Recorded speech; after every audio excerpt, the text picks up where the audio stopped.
Good morning, all. Let's start continuing our discussion on Virginia Woolf's essay, How Should One Read a Book?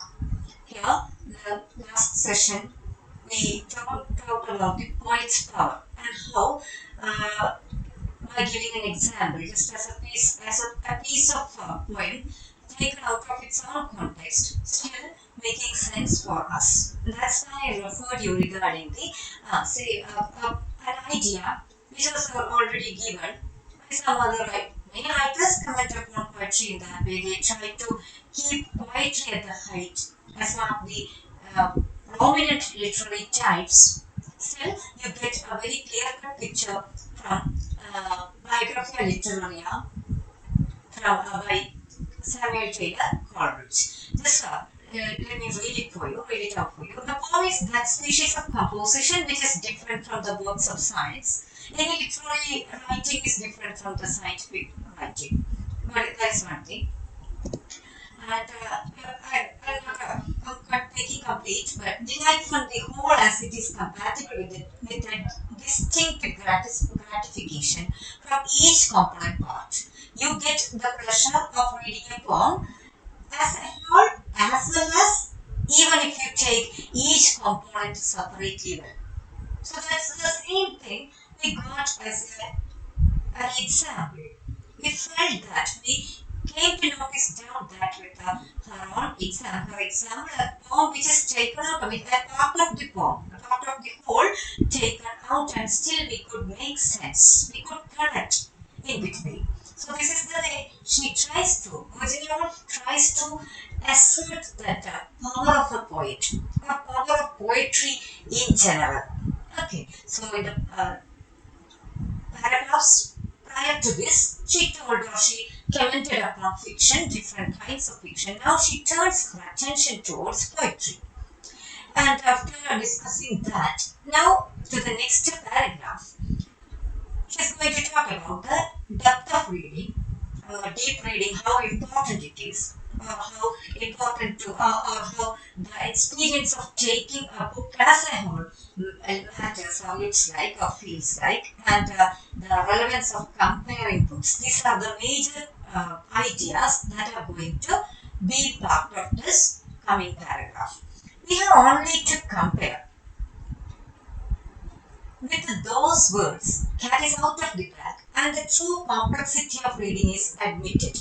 So one thing is the words, the comparing of certain themes and all that's going on in that way. And along with that, you come to notice down the true complexity of reading. And we have to admit that. We at least we feel that yes, or at least we are at a point of admitting that, agreeing with the fact that it's complex a procedure, a task which is very complex in itself. The first process to receive impressions with the utmost understanding. To receive impressions, first thing, during the process of reading. First it is about receiving the impressions with the utmost understanding. If you lack understanding of some part, you always feel like irritated, especially when you are reading a very long, very lengthy narrative. You are somewhere you are irritated, like, oh, I'm going to miss out something. Think about that kid who has been absent for 2 or 3 days in the class. And when you come back, you feel that whole world is upside down. A lot is taught. Teacher is talking about something entirely new. I don't know anything about it. I won't be able to make it up. This is the way a person who is truly interested in learning, a person who is well interested in education, who is really concerned about making things properly, in a proper order, and who is properly updating the self feels like. So in the same way, you are also in want of an utmost understanding, at least a basic understanding of things given in the narrative that you are reading. So only half the process of reading still. even after all this utmost understanding, think that you know what the words while you're reading a novel or something. Then you can see, you can talk about an utmost understanding that is there, fine, and you get an impression also. But even then, it is just not only the process of reading.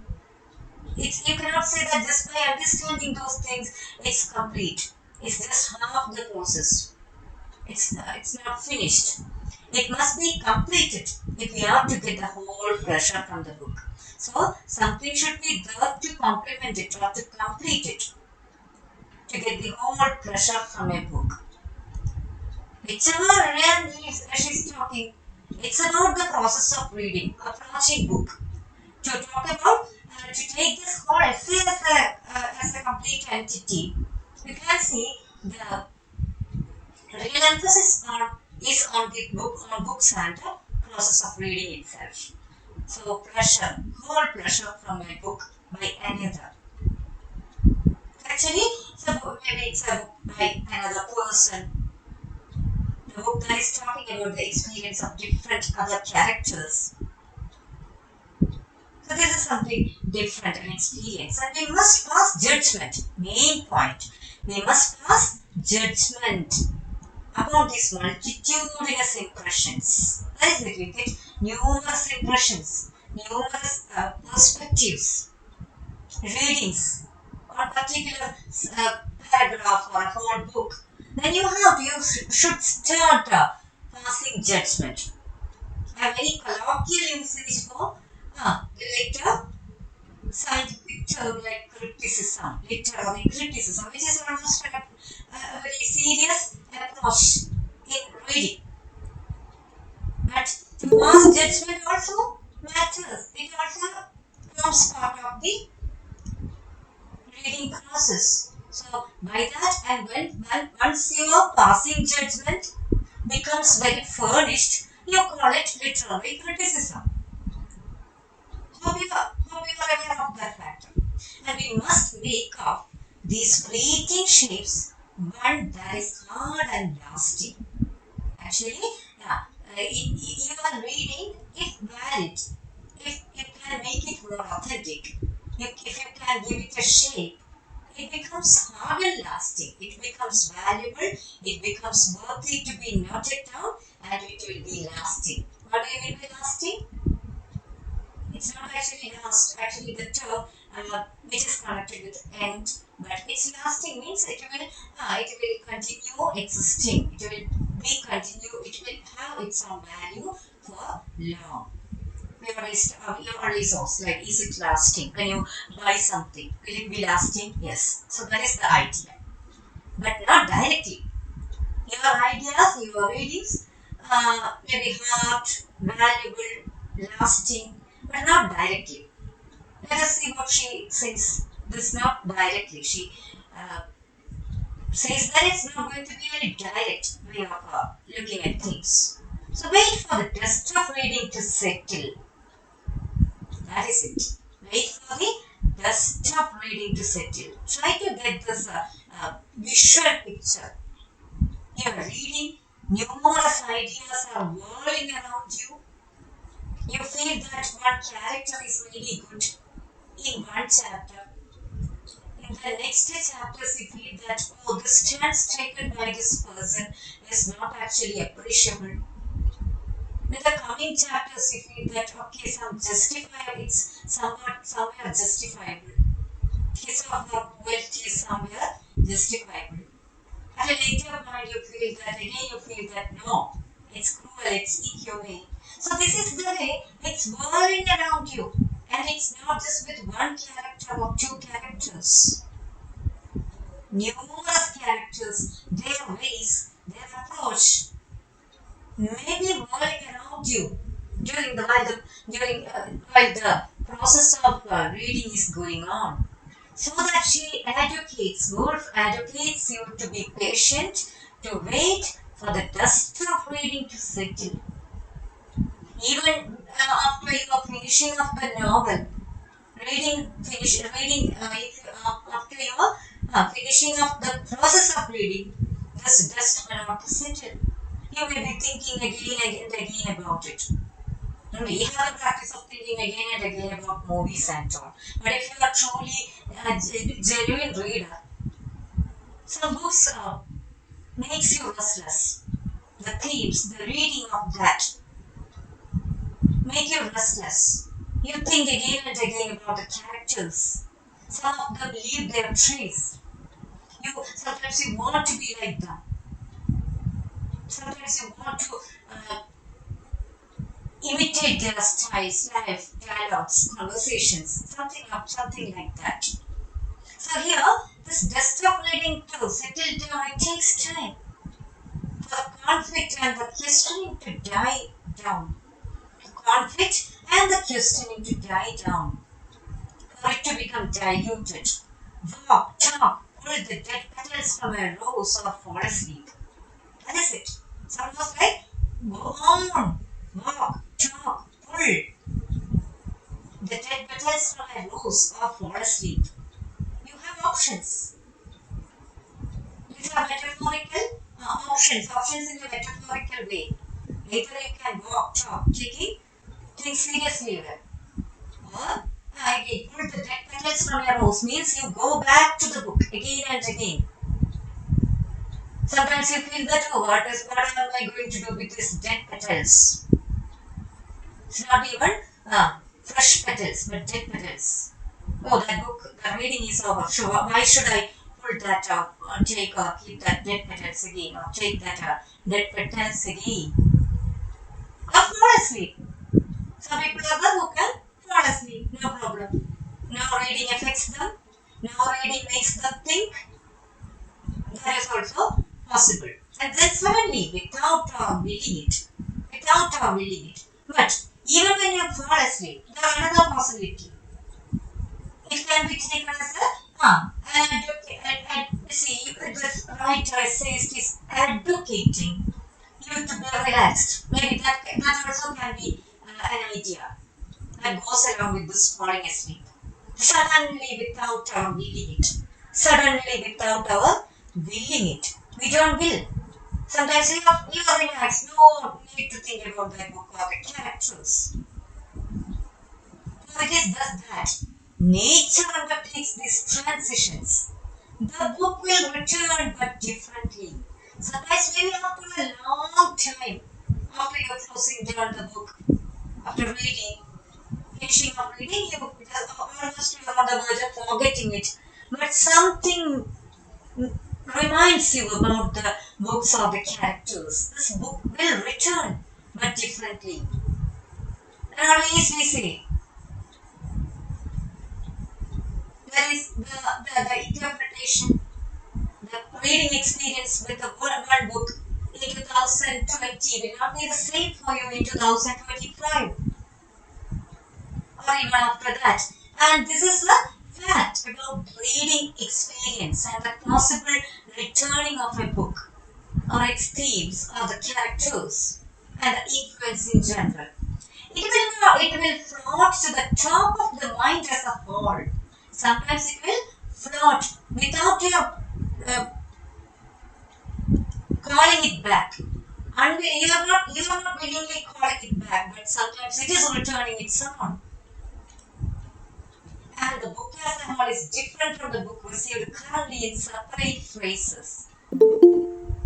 Think about that. You are thinking that in separate phrases. We have time. Details now fit themselves into their places. Now the desktop reading is desktop reading gets settled down, and it is now capable of fitting themselves into their places. The whole reading is in a well-organized fashion now. You are relaxed, reading process is over. Still, there was an experience, there was an unsettled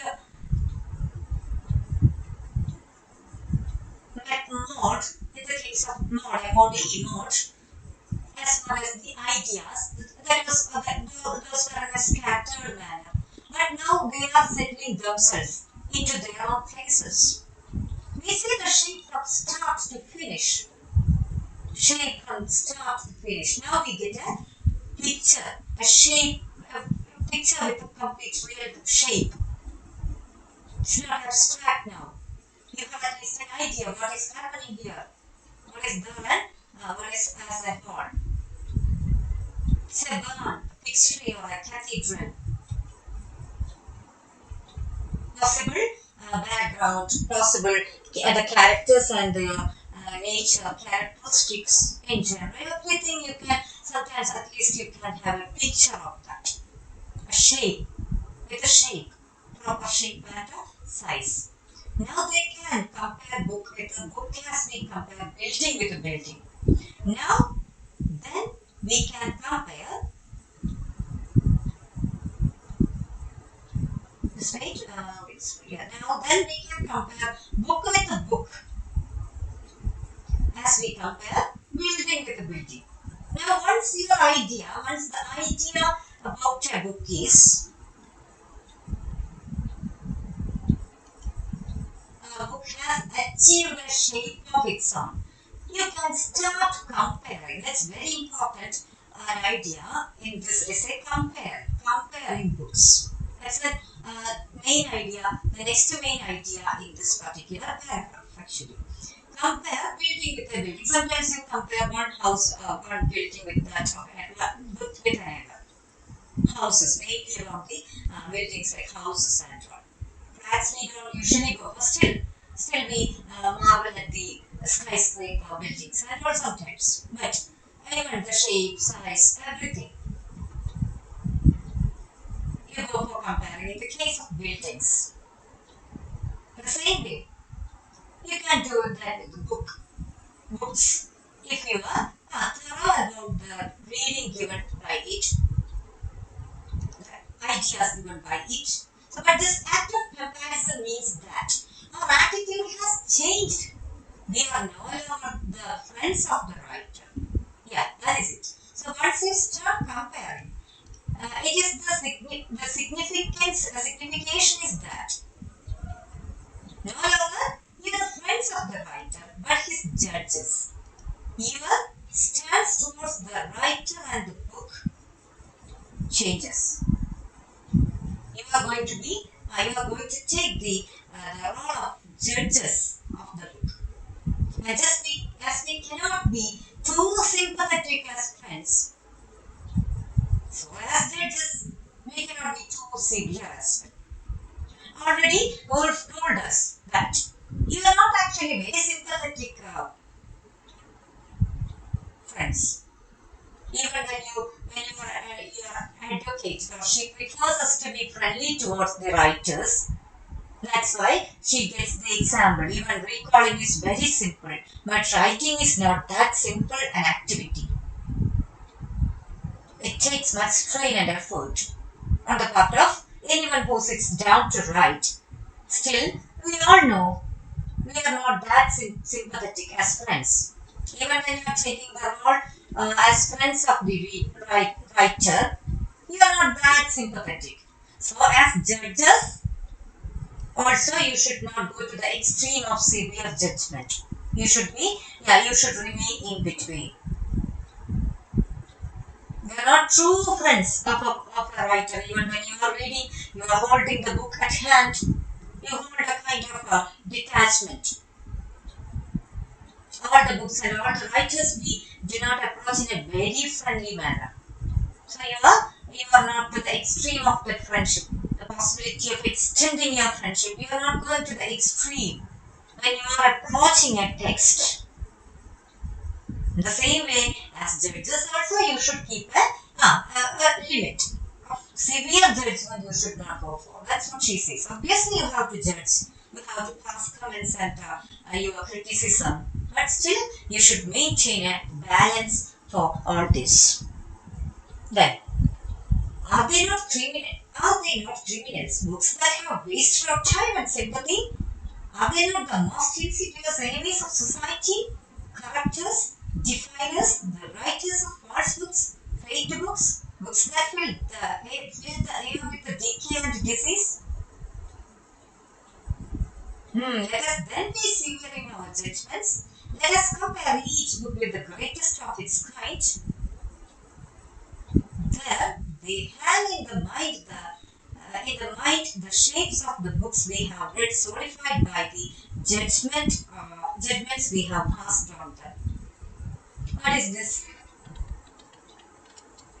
So she asks, but certain books are there, not just Virginia Woolf, but almost all the writers, almost all the people are aware of people who are actually risking their creative factor, creative skill for the sake of financial benefits, so that they are producing, they are writing waste materials, they are writing something which is not at all beneficial for themselves or for the society as far as their themes, content, anything is concerned, it's good for nothing. So she asks about such writers, such writings, which are obviously almost like equivalent to the characters, definers in the society. Fake books, books that fill with the decay and disease, like some ideas disseminated through books. We can never take that for granted. We can never agree with that, and we feel that it has wasted our time and sympathy. So they can be taken as characters, criminals. Are they not criminals? She's asking the question. We can have our own idea. That's all. She doesn't say that they are criminals or they are real criminals. No. Are they not criminals? Are those books that have wasted our time and sympathy? How should we deal that? You can decide. This is the flexibility of the essay. You can think. It's almost about Peter Barry's text when you have a stop and think session. At every theory you come across stop and think section. But yeah, there is no insisting upon the idea given by the writer. It's about your thinking. You have to think. And then let us then be severe in our judgments. Let us compare each book with the greatest of its kind. So comparing method, Touchstone method, like Matthew Arnold and now I think she's taking that part, that idea. Like, how you can compare one book with the greatest of its kind. You're taking one novel and taking it as a standard, yardstick to assess other books. Actually, it's completely against the idea of post-colonial criticism and all. When you are challenging such universalism, every book is it has its own validity itself. That's what nowadays we are trying to assert. There is no center. There is no absolute. The modern literary theory, the new theories try to say that. But here, you have to place this woman, this writer, back to the 11th century. Were these new ideas giving how much, or even did it come to the intelligentsia circle, intellectual circle of the time, so that the ideas may have, it has its own problems. We have to anticipate that. That's why there's no insistence again. They hang in the mind the shapes of the books. Just wait, I would like to check out my essay here.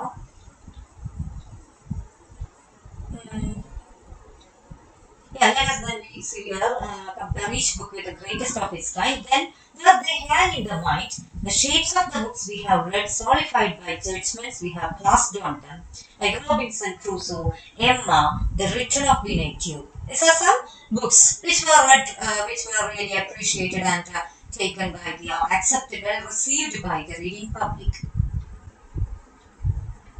So compare the novels with these. Even the latest and the least of novels has a right to be judged with the best. So she says that you can take all these as the yardstick, or some other writing, some other books of this kind which were well received in the history of reading and literary writing. So that she says even the latest and the least of novels has the right to be judged with the best. Actually, I don't agree with that point. If you want, you can agree, but let us see, every latest and least of novels has the right to be judged. I would like to pause there. Not actually with the best. It should not be a comparative study, comparative judgment. Judgment based upon comparison. So some critics advocate that. Some people really wish to do that. But and so with the poetry. When the intoxication of rhythm has died down and the splendor of words has faded, a visionary shape will return to us, and this must be compared with the Lear, with the Friedrich, with the Prelude. So she gives a list of some other standards in guiding poetry, in judging poetry. Same with the poetry. If a novel, the best of reading is it is too lengthy, with a lot of characters, a lot of words, ideas. The same way with the poetry, most often the intoxication is of rhythm and rhyme or those. Once it is settled, when those get settled down, it will come back to you. So you can start passing judgment. Even then also in that case also you can take some poems, some great poems, and start comparing it with the others. So if not with these, with the whatever is best or seems to us be the best in its own kind. That's it. She just gives some examples. You can take another poems also, but she advocates the method of comparing these writings, the new writings, with the sum of the at least a few of the best of its own kind. Like if you are comparing a poem, if you want to judge a poem, the comparison should be with another poem itself. If it is a novel, you have to take the artistic another novel itself, the best of its kind. And we may be sure that the newness of new poetry and fiction is its most superficial quality. The newness of new poetry. Newness of new poetry and fiction is its most superficial quality, and that we have only to alter slightly, not to recast the standards by which we have judged the old. So she says that you may have new themes, new ways of representation, but it is nothing new. Actually, it's a superficial quality only. Every time she insists upon every literary work of every historical time period has something common which we cannot leave or abstain from during the process of passing judgment. So in effect, every poem should be judged with a certain standards as far as this particular suggestion is concerned. But you can think differently. You can decide for your own how to approach a book or how to pass judgment even. You should not always go for a comparison with another poems or novels of its kind. The best among that, as it is given by the, or as it is mentioned by the essayist. Okay, it's how you point. Now, so deep reading, book as a whole, so comparing books. These were the ideas given to you in the paragraph that we have finished off just now.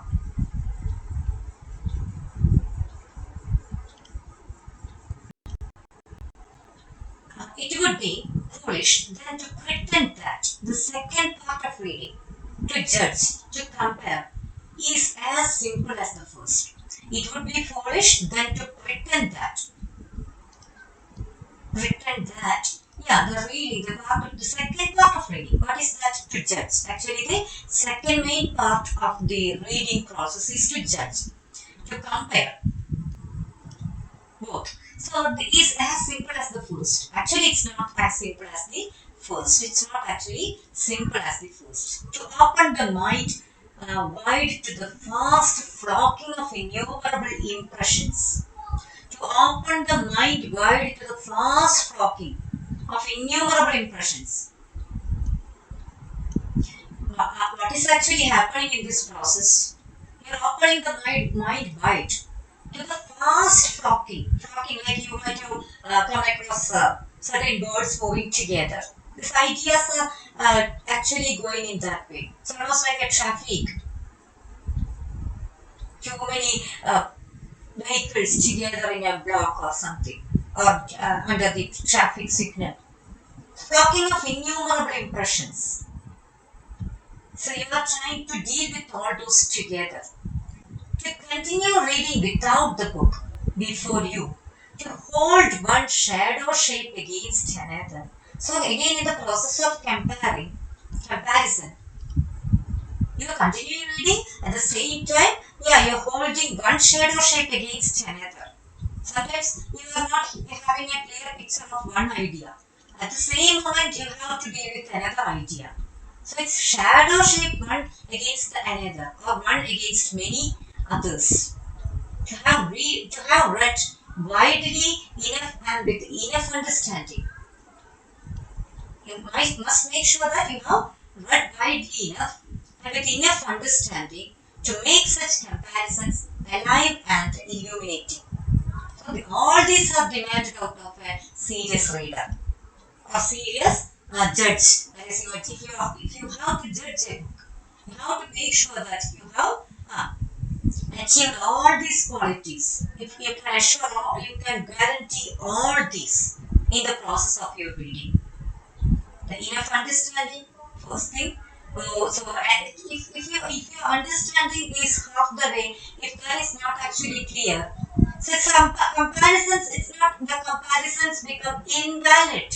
Those are not alive and illuminating in that case. And actually, it's very difficult to achieve this goal, to achieve this standard. It's very difficult. It is still more difficult to press further and to say, what is that? Not only the book of this sort, but it is of this value. Here it fails, here it succeeds. This is bad, that is good. Okay, the whole comparison, whole judgment is even far better or less difficult when you compare with a situation when you have to tell that not only this is the book, not only is the book of this sort, but it is of this value. Here it fails, here it succeeds. So to make such very pointed remarks, actually these are pointed remarks, to say that this book is a success. Because of this particular chapter, it is a success. Because of that character, it is a success. We don't usually go for that in books, in the case of books. I don't know how many. If you're seriously judging a book, you may have to face such demands, such situations when you have to make such remarks. But at least about movies and how you might have come across people always going for this. And ruthless criticism, one comment is there and others come to criticize that. One person comments upon a character as if it is very worthy, so that others try to find out the loopholes and comment back. And there is a huge discussion all among them. So the same is possible with the books. Actually, it is really heavily possible with the books because it's even worse than a movie or a telefilm or whatever. So it's even difficult, but in any case, it is difficult to make such pointed remarks. You are making emphasis, you are pointing out something, and that is very clear to me. The problems, if something is there, it is easy for you to be criticized on that, for that reason. To carry out this part of a reader's duty needs such imagination, insight, and learning that is hard to conceive. Actually, you can do that. People can do that. But you should be with the maximum imagination. The power of imagination should be there. You should have an insight in your own self to come up with a reading which is, you cannot say that 10% all the people should agree or will agree with a particular point. But at least if a point of your own, if a judgment of yours is to be appreciated, initiated or received, agreed upon by a majority, it should hold some insight, a universal value. Many people it should be in the way that many people think, many people approach a problem. So this is it, and learning that is hard to conceive any one mind sufficiently endowed. Any one mind sufficiently endowed. So it should be an endowed mind. Your perspective should be high, valuable, worthy. Your personality, your approach towards society, the problems, everything should be of a very high standard type. High standard in the sense like it should hold given values. Your perspective should be broad enough so that you can try and attempt for such judgments or reading anything. It's impossible for the most self-confident to find more than the seeds of such powers in himself. Actually, even the most self-confident sometimes find it very difficult to guarantee such a judgment, such a reading. Would it not be easier than to omit this part of reading and to allow the critics, the ground and the filled authorities of the library to decide the question of the book's absolute value for us? So he said, would it not be wiser? Then it's wiser, it's a wise thing, it's really nice that you just steer away from this part, the second part, that is passing judgment, making comparisons, pointed remarks. And I know the critics. So some people are there who are known as critics. As you talk about novelists, poets, translators, you have another professionals like critics. They are truly interested and professionally they are well versed in criticism, criticizing writings, texts and all. The ground and full authorities of the library. Yeah, library. Earlier there was a post called a reader. Now we have this, I think it's an associate professor. Actually, the former term was reader. In a department, as you have different designations like lecturer, assistant professor, associate professor, professor. Formerly, when I was doing my graduation, there was a post like reader. And later, this term got revised to become this one, I think. So this is the way to decide the question of the book's absolute value for us. To decide the question of the book's absolute value for us. To make it, to leave them with this idea or to leave them with this task to find out a book's absolute value for us. Is it needed actually? Actually, she ends it up with a question mark. Means, yeah, you can think about it. There is no compulsion again. Again, she's not going to compel. But there's a question. Should we do like that? Should we take the risk of taking the second part of reading process, like passing judgment, or should we give the chance to the critics, the well-versed and the authoritative ones to decide the question of a book's absolute value for us? Yet how impossible! We may stress the value of sympathy. We may try to sync our identity as we read, but we know that we cannot sympathize wholly or immerse ourselves wholly. WHYLY. There is always a demon in us who whispers, I hate, I love. This is it. In whatever way you try to be empathetic, total empathizing is impossible. We may stress the value of sympathy, we talk at great length about it. We may try to sync our identity as we read. Sometimes we try to, justify a character's challenge. Everything is there. But inside, we all know that we judge in a biased fashion. Like you cannot stay away always from saying that I hate that character, I love this character. Your own personal bias may pop up, may come in your reading and judgment. So there is no sympathizing or immersing yourself wholly. That is not there. And this is again about hate, love, such very limited terms. You try, sometimes at least you limit your readings and judgments within the concepts of such limitedness. It's limited. Hating, loving. Those are limited actually. We talk about those to be limitless concepts, limitless ideas. But it's again a controversial concept still, and we cannot silence him. That is the demon in our own self. You cannot always silence that person, make the person silenced. Indeed, we cannot silence him. And again, indeed, it is precisely because we hate and just wait. So we cannot silence him. Indeed, it is precisely because we hate and we love that our relation with the poets and novelists is so intimate that we find the presence of another person intolerable.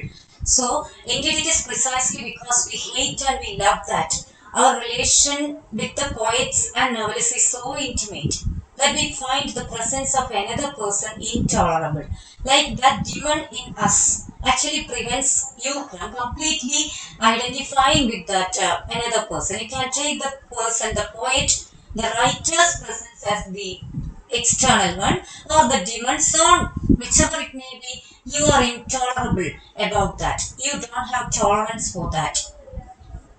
So you sometimes you become so intimate with the novelists and the poets and novelists, and the inside there is a demand, and you find it very difficult to deal with that. And even if the results are aberrant and our judgments are wrong, even if the results are aberrant and our judgments are wrong, still our taste, the nerve of sensation, that sense shocks through us. Sometimes the judgment may be wrong. The taste, nerve of sensation, that sense shocks through us, is our chief illuminant. We learn through feeling. We cannot suppress our own idiosyncrasy without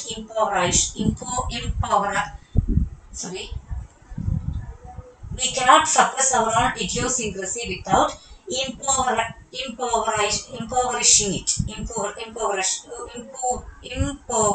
it.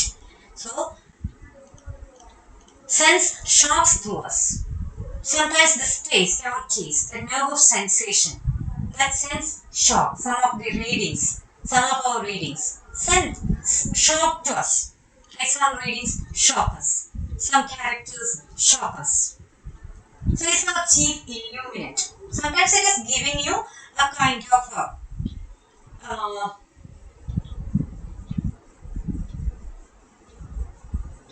sometimes it gives it's a kind of you get some pleasure out of that illuminant. We learn through feeling.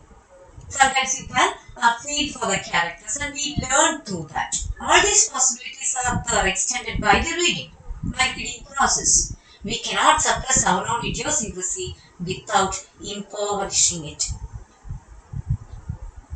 Impoverishing means making something poor, ruining something. So idiosyncrasy, that kind of there is no matching. There is no matching. Like you cannot go on with these two together. So if you cannot completely throw away that demand, there is no possibility you cannot suppress that idiosyncrasy in you without that negative characteristics. Idiosyncrasy is not something very positive. So if you have to suppress, there is no leaving of its face shall be there or should be there. It should be impoverished. It should be ruined. Completely you try to erase that. Then you can become good judges and good readers. But as time goes on, Perhaps we can train our taste. Perhaps we can make it submit to some control. So sometimes at least as time goes on, perhaps we can train our taste. You can become so broad-minded. Your perspectives can be high. Perhaps we can make it submit to some control. We can make it submit to some control.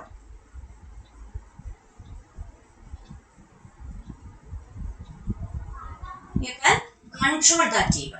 Sometimes your narrow thought center, as the time passes, as you grow old, you can control your thoughts, like judging in a very negative way, hatred. Now, the binaries, thinking in terms of that binaries. At least you try to be compassionate.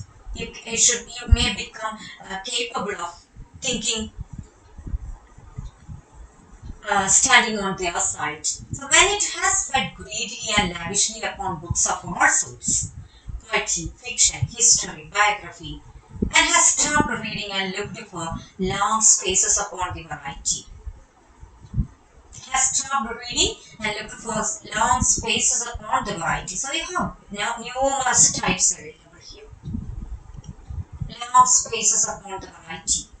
The incongruity of the living world. The incongruity of the living world. Incongruity means again that kind of maths. It's not something fitting. Incongruity.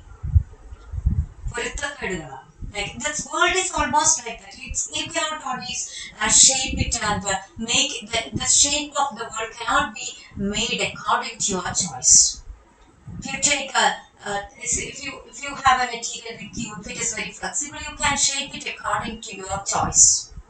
Think about chapati, that particular material. If you want to be in round shape, you can make it in that way. If you want to make the image of a child, you can shape it in that way. But the living world is not like that. It's not in our hands. We shall find that it is changing a little. We shall find that it is changing a little. It is not so greedy. It is more reflective. So as you grow old, just be your own growth is contributing to the society. Your own perspective change and changes in approach. If you become so broad-minded, that also is a contribution to the society. So it's becoming more reflective. You can reflect upon that, you can reflect your character on the world. Others' reflection may be there on you. So it will begin to bring us not merely judgments on particular books. It will begin to bring us not merely judgments on particular books. So it's not about one book and its reading and its judgment. And it is completed in itself. But it is going to change you in some way, your life in some other ways. And it will tell us that there is a quality common to certain books. Now she is going to talk about common qualities in certain types of books. Very important point. There is a quality common to certain books. Listen, it will say, what shall we call this? And it will read us perhaps real, then perhaps the Agamemnon in order to bring out that common quality. Sometimes about kings, sometimes about some adventurous characters, and what is common about them. We may think back, we may compare, we may try to make comparisons. Thus, with our taste to guide us, we shall venture beyond the particular book. We shall venture beyond the particular book in search of qualities that group books together. Qualities that group books together. We shall give them names and thus frame a rule that brings order into our perceptions. If you want to be very organized in the process of reading, you can adopt this method also. So this is again another method or another suggestion on the part of this essayist. You can give them names like adventurous. That's why we have such arrangements in library also later, or even before. reference types: fiction, adventure, poetry, anthology. You give them names. Frame rule that brings order into our perceptions. This is what is happening. We should not be further and derive pleasure from that discrimination. So again, pleasure giving activity. It's not about the common type of discrimination that you hold. The discrimination in itself is very bad, an idea. Especially when you think about the situation as a society where you have discrimination and almost all the problems coming out because of the same. But here it is about you are going to get a rare pleasure. It's a rare pleasure. Yeah, that's it. Discrimination is never attached with the pleasure, but here you may get a kind of pleasure. But as a rule, only lives when it is perpetually broken by contact with the books themselves. Only lives when it is perpetually broken by contact with the books themselves, with the book themselves. Nothing is easier and more stultifying. More stultifying means appearing foolish. Nothing is easier and more stultifying than to make rules which exist out of touch with the facts in a vacuum. So for the sake of all this pleasure, you should not go completely away from probabilities at least. Possibilities and probabilities. Like, perpetually broken by contact with the books and books themselves means as a rule only lives when it is, but as a rule only lives, it's not live, it's not rule only lives, but as a rule only lives. Exactly, that is the way it is to be written. But as a rule only lives. I thought it to be lives as the plural, noun plural, but it is the verb itself. But as a rule only lives when it is perpetually broken by contact with the books themselves. That is it. Perpetually broken by contact with the books themselves. Nothing is easier and more stultifying than to make rules which exist out of touch with the facts in the vacuum. A rule. So you cannot always place rules or perceptions highly related with life every time in connection with something like something concrete like books and something. You will just think about love. How will you say that? Yeah, my parents bring me a watch. You cannot say that this is their love.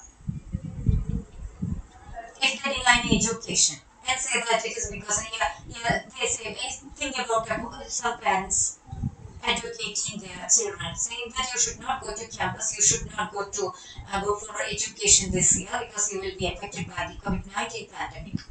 That's not how I think. So this is about that rules also cannot be fixed in some context. It should lives when it is perpetually broken by contact with the books themselves. So what you get from books, it's really good and it's really preferable that you take those out of the context and you make use of that for your own perception building when you are dealing with some situations. So that is fine. And now at last, in order to study ourselves in this difficult attempt, actually this is a difficult attempt to deal with the books in certain ways, making judgments, passing judgments, commentary upon those. It may well turn to the very rare writers who are able to enlighten us upon literature as an art. You may turn to some writers, very rare writers, who could enlighten us upon literature as an art. Some prominent writers like Coleridge, Dryden, Johnson, in their considered criticism, the poets and novelists themselves, in their considered sayings, are often surprisingly relevant. Sorry, yes, just wait. Surprisingly, let me check out the essays as such.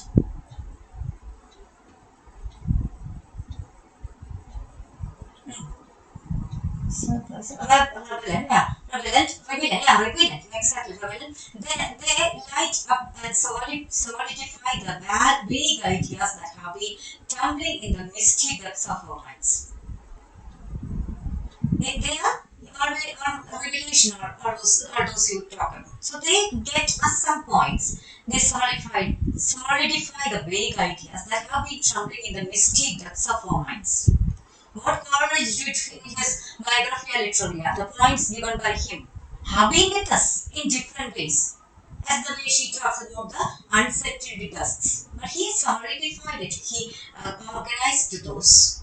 And when you talk about particular chapters of Biographia Literaria, you get almost all the ideas preferable needed for poem composition, how to approach a poem, even the very definition. So then you get these ideas in a clear-cut manner. But they are only able to help us if we come to them laden with questions and suggestions, but honestly in the course of our reading. So you should be honest. You should be honest in it. No one can teach people who are not interested in learning, interested in reading, learning and thought, education and thought. So the same way, if you are, they can help us, help you out, help us. We come to them laden with the questions. You should be approaching all these critics books with a critical eye, mindset, so that you are fine. You get all these benefits out of their ideas.